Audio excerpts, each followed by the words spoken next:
Bienvenue à la 35e partie du tutoriel de Flutter. Aujourd'hui, nous parlerons du Slider Carousel. Le Slider Carousel est un widget de curseur de carrousel prenant en charge un défilement infini de widgets. Vous pourriez aussi utiliser la méthode d'initialisation ou bien d'instance afin de prendre le contrôle du positionnement de chaque page view. Donc, on ira au niveau de notre code et on essaiera de programmer notre Slider Carousel. Ok. Donc ici, vous constatez, nous avions toujours la même structure du code. Nous avions le matériel de Dart qui est importé. Nous avions le stateless. Nous avions aussi le stateful. Après, nous avions effectivement le state. Par la suite, on a essayé d'ajouter d'autres informations au niveau de la barre. On l'a déjà effectué au niveau du tutoriel précédent. Vous pouvez jeter un coup d'œil au niveau du tutoriel de la barre, vous verrez. Nous avions ajouté un leading. Donc vous aviez une icône de type menu qui se trouve à votre gauche. Après, vous aviez des actions qui ont été ajoutées comme menu. Donc ici, rien de nouveau. On a tout simplement effectué des petites modifications. Après ça, on part directement au niveau du corps. Vous aviez le centre. Et vous aviez toutes les informations concernant le centre. Donc ici, c'est bon. On va maintenant partir pour essayer de programmer notre Slider Carousel. Donc, ce qu'on fera, on ira sur le site de Dart. Donc, vous êtes au niveau du site de Dart, vous aviez un pub.dev, le package en question. Donc, on va devoir taper un slider carousel ou bien on va taper carousel slider. Donc, vous avez carousel slider. Ok, on valide ça. C'est bon. Donc, le voici, vous aviez carousel slider. Vous le récupérez. Donc, on a déjà utilisé plus ou moins ces packages. Vous aviez la version, vous aviez l'installation, vous aviez un exemple, vous aviez les logs. Donc ici, ce qu'on va faire, on va devoir partir au niveau de l'installation. Donc si je descends, vous aviez l'indépendance. Donc on va récupérer l'indépendance. Ici, vous aviez ça. Donc au niveau des indépendances, vous aviez aussi la version de l'indépendance. Vous aviez les différentes versions à ce niveau-ci. Donc pour chaque version, vous pourriez récupérer. Donc je vais essayer de récupérer la version 13. Donc, qu'est-ce que je prends? Je prends, par exemple, au niveau de l'installation, je copie Carousel Slider. Je le copie, je fais clic droit copier. Je pars au niveau de mon application. J'ouvre mon PubSep-YAM. On l'a déjà effectué. Donc, à ce niveau-ci, on va devoir coller notre... Donc, vous aviez ici le package que nous avions importé. On va essayer de prendre la version 13. Vous aviez ici, je repars au niveau du site, vous aviez à ce niveau-ci, au niveau de la version, vous aviez la version 13. Donc, je récupère cette version. Après avoir récupéré la version, je vais devoir récupérer le package. Donc, si je pars au niveau de l'installation, je descends, on va effectuer cette fonction pour lancer l'installation du package et après, on va devoir copier et coller normalement ce package. Donc pour l'importation, je pars au niveau de mon code. Ici, je fais un clic droit, Get Package. Après, je sauvegarde. Donc je ferme ça, me demande de sauvegarder, je sauvegarde. Et je pars au niveau de mon code, je vais devoir importer le package. Donc vous aviez mon package ici qui est importé et vous voyez, il est automatiquement en bleu. Donc après avoir terminé ce processus, on va devoir maintenant programmer notre slider carousel. Donc, on va tout simplement descendre. Je prends, vous aviez mon code ici. Et vous aviez normalement au niveau du state. Donc ici, je vais créer une liste. Vous aviez ma liste ici qui sera de type string. Et je vais l'appeler par exemple liste image.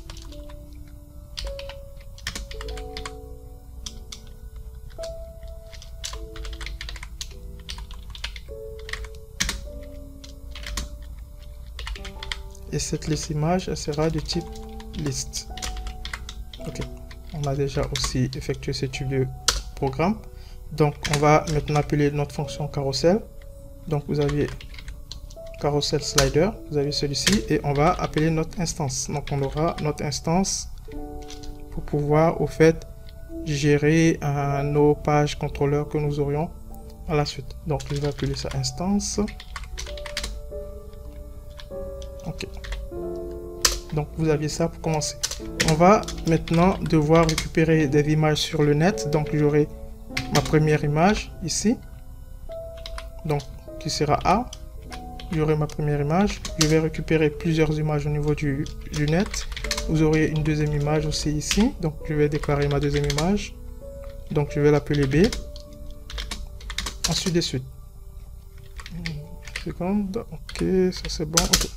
Donc ici vous aviez ça. Donc je vais partir au niveau du net et je vais récupérer les différentes images et je vais les coller à ce niveau là.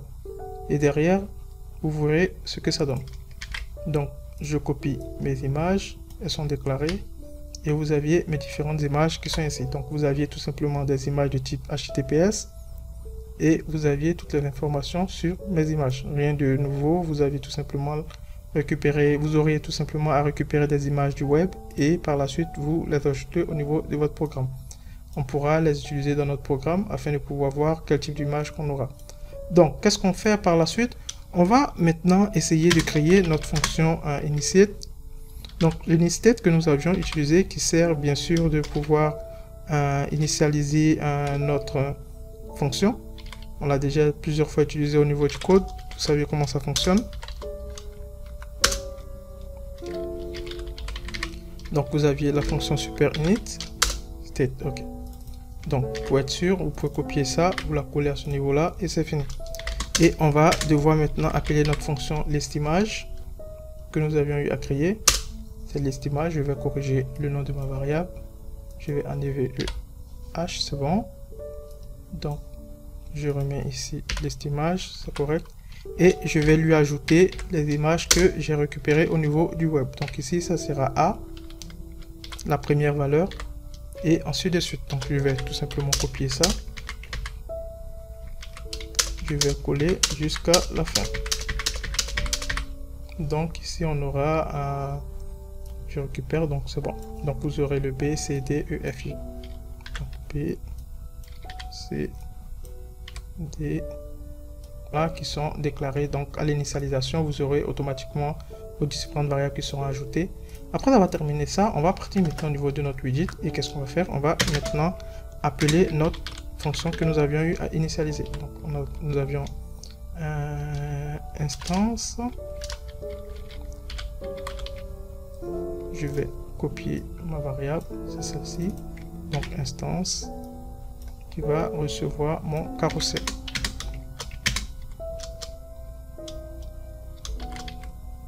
Ok, donc il reçoit le carousel slider. Donc vous aviez ouvert votre fonction qui se trouve à ce niveau-ci. Et à l'intérieur, on va devoir maintenant effectuer nos modifications. Donc avec ça, vous aviez plusieurs fonctions au niveau de votre slider carousel. Vous pourriez avoir différentes fonctions. On va voir quelle fonction on peut récupérer.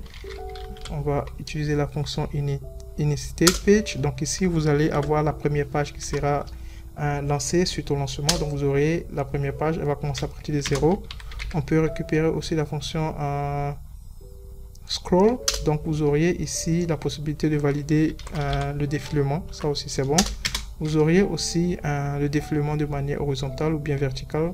Vous pourriez avoir la fonction scroll direction. Donc ici vous pourriez lui dire que la direction sera de type horizontal ou vertical. Donc ici on va le prendre de manière horizontale. Après on pourra le changer pour le mettre de manière verticale. Vous allez voir ce que ça donne. Et on va apprendre une hauteur. Donc vous auriez le media query que nous avons utilisé au niveau du tutoriel précédent. Donc vous aviez le media query.off. Une seconde. Je reprends. Ok. On va récupérer ça. Je vais prendre .off en contexte. Et ici vous aurez après ça l'auteur. Okay. On l'a utilisé dans le tutoriel précédent. Vous pouvez jeter un coup d'œil. Rien de nouveau. Et après ça, on pourrait maintenant, pourquoi pas, ajouter des informations au niveau de notre item. On va lui dire tout simplement de récupérer quoi? Notre image. Donc, je vais appeler ma fonction liste image en question. Et cette fonction, on va ajouter toute notre liste à l'intérieur. Donc, on va prendre le map. Et c'est bon. Okay. Donc, vous aviez, pour commencer ça, on va déclarer une variable, par exemple, de type X.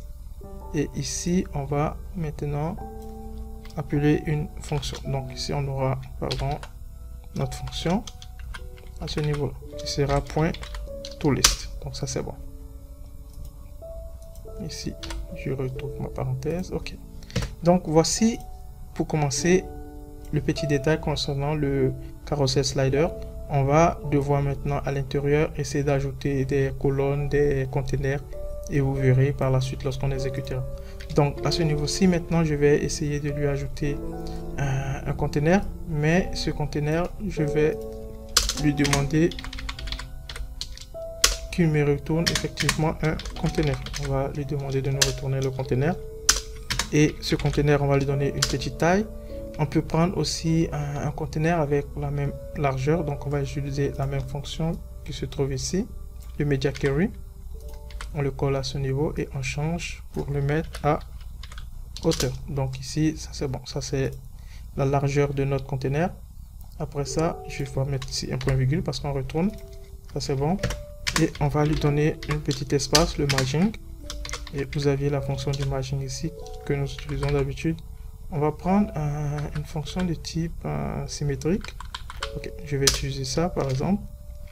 Et on va prendre une symétrie de manière horizontale. On va prendre du 5.0 pour commencer. Et après, on va lui ajouter une décoration. On a déjà ajouté la décoration au niveau du tutoriel précédent. Vous pouvez jeter un coup d'œil.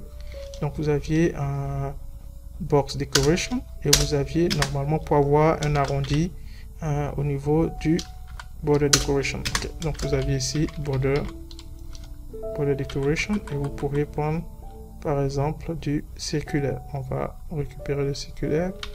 Celui-ci, ok. On l'a eu à utiliser dans le tutoriel précédent. Vous pouvez prendre encore du 20.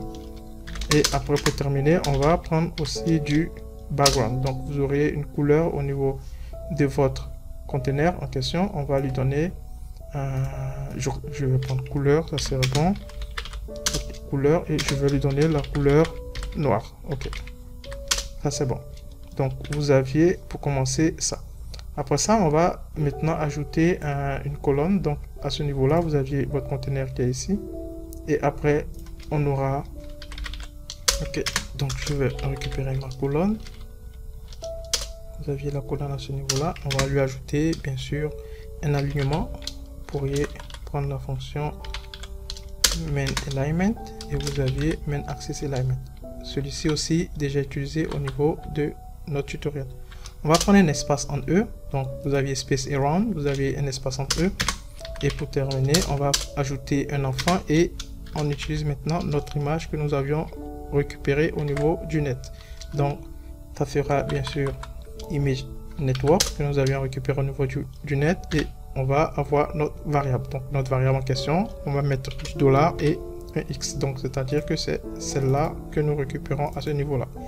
Donc, elle va récupérer toutes les informations se retrouvant au niveau de notre liste image que nous avions eu à déclarer. Donc, la liste des images qui sont ici, nous les récupérons au niveau de celui-ci en utilisant le map. Donc, il va récupérer ces informations qui se trouvent ici et il va devoir les lire les uns après les autres. Donc, vous aviez le add qui tout simplement ajoute toutes les images au niveau de votre liste et on récupère notre liste avec la fonction map. Donc ici, rien de difficile, on nous retourne un conteneur et le conteneur à l'intérieur, vous auriez après une colonne et cette colonne, elle vous affiche tout simplement votre image. Donc voici la structure de votre code.